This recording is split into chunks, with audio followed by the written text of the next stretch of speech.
Hello प्यारे बच्चों, welcome to my channel. तो आज हम पढ़ेंगे इंग्लिश में आज हम पढ़ेंगे हैज तथा हैव का प्रयोग। ठीक है प्यारे बच्चों, तो आप वीडियो ध्यान से देखिएगा और पसंद आएगा तो लाइक कीजिएगा और चैनल पर पहली बार आए हैं तो चैनल को सब्सक्राइब कीजिएगा, क्योंकि हम आपके लिए डेली एजुकेशनल वीडियो लाते रहते हैं। आइए हम क्लास को शुरू करते हैं। तो यहाँ पर है हैज तथा हैव का प्रयोग।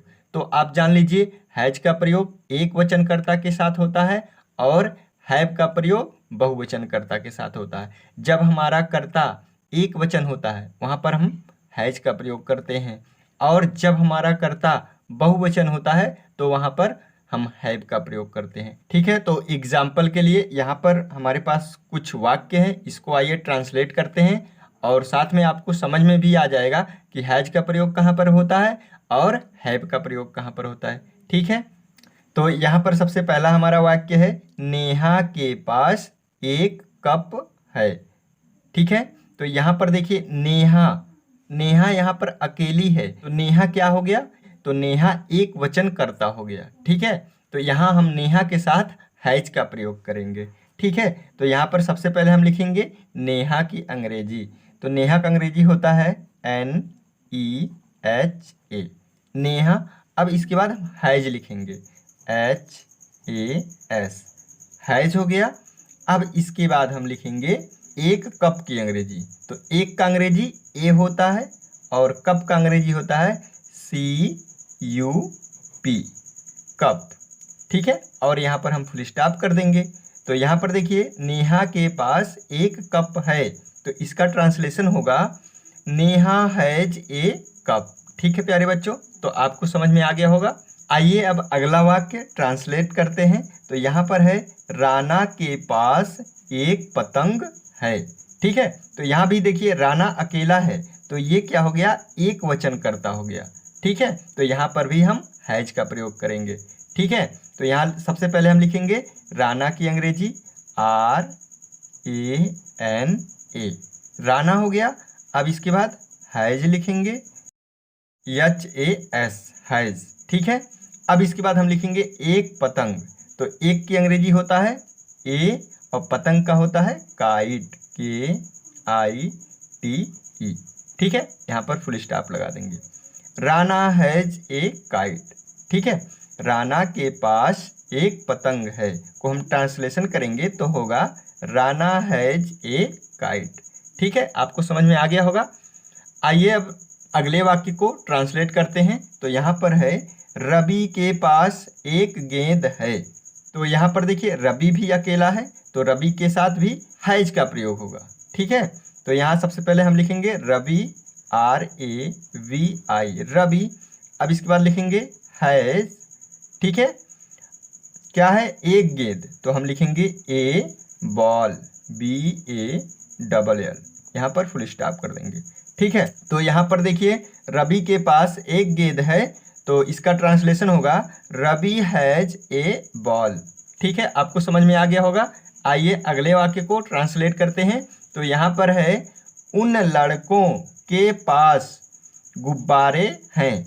यहाँ पर देखिए अब आपका जो है सब्जेक्ट यानी कि कर्ता बदल गया है। ठीक है, यहाँ कह रहा उन लड़कों, यानी कि एक लड़का नहीं है, ढेर सारे लड़के हैं। यहाँ पर सब्जेक्ट हमारा जो है बहुवचन हो जाएगा। ठीक है, सो प्यारे बच्चों, तो हमने बताया था कि जब हमारा कर्ता बहुवचन होगा तो वहाँ पर हम हैव का प्रयोग करेंगे। तो यहाँ पर देखिए हमारा कर्ता बहुवचन है, तो यहाँ पर हम हैव का प्रयोग करने वाले हैं। ठीक है, तो आइए ट्रांसलेट करते हैं। तो यहाँ पर सबसे पहले हम लिखेंगे उन लड़कों की अंग्रेजी। तो उन लड़कों का अंग्रेजी होगा दीज बॉयज। क्या होगा, these boys, THESE, these boys, BOYS, boys. ये कर्ता हमारा बहुवचन हो गया, तो यहाँ पर हम हैव का प्रयोग करेंगे। ठीक है, हैव हो गया, HAVE, हैव। अब इसके बाद हम गुब्बारे का अंग्रेजी लिखेंगे। तो गुब्बारे का अंग्रेजी होता है बैलून्स, BALLOONS।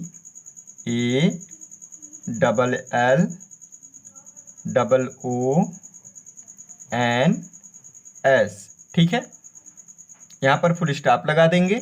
तो यहाँ पर आप देखिए उन लड़कों के पास गुब्बारे हैं। तो इसका ट्रांसलेशन करेंगे तो होगा दीज बॉयज हैव बैलून्स। ठीक है, तो आपको समझ में आ गया होगा। आइए अगले वाक्य को ट्रांसलेट करते हैं। तो यहाँ पर है लड़कियों के पास गुड़िया है। ठीक है, तो यहाँ पर देखिए लड़कियों यानी कि एक लड़की नहीं है, यहाँ पर ढेर सारी लड़कियाँ हैं।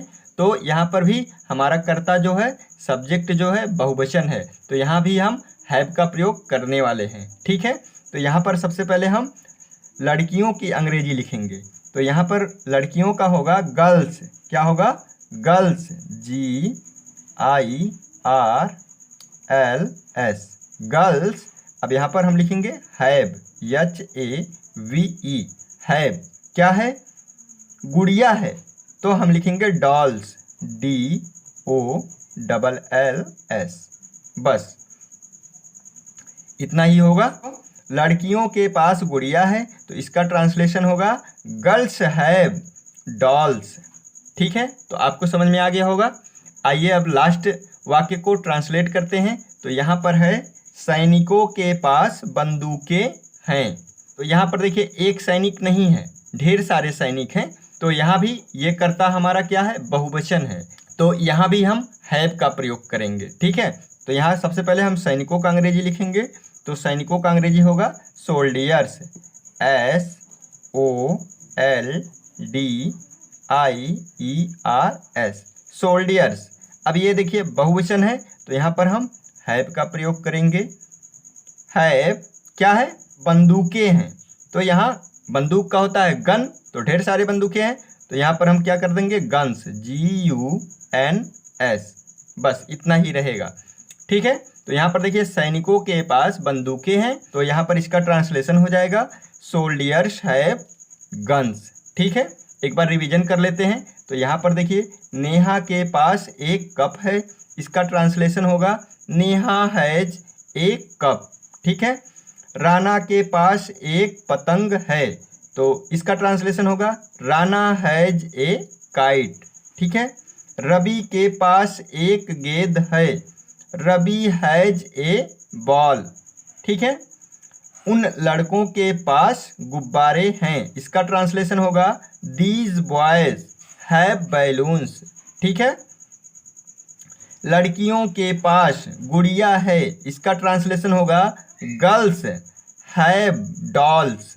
ठीक है, सैनिकों के पास बंदूकें हैं, तो इसका ट्रांसलेशन होगा सोल्डियर्स हैव गन्स। ठीक है प्यारे बच्चों, तो आज के लिए बस इतना ही। तो आज हम सीखे हैं हैज तथा हैव का प्रयोग, और साथ में हम वाक्यों का ट्रांसलेशन भी किए हैं। सो आई होप तो आज का वीडियो आपको पसंद आया होगा। पसंद आया होगा तो वीडियो को लाइक कर दीजिए, और अगर चैनल पर पहली बार आए हैं तो चैनल को सब्सक्राइब कर दीजिए, क्योंकि हम आपके लिए डेली ऐसे एजुकेशनल वीडियो लाते रहते हैं। बाय।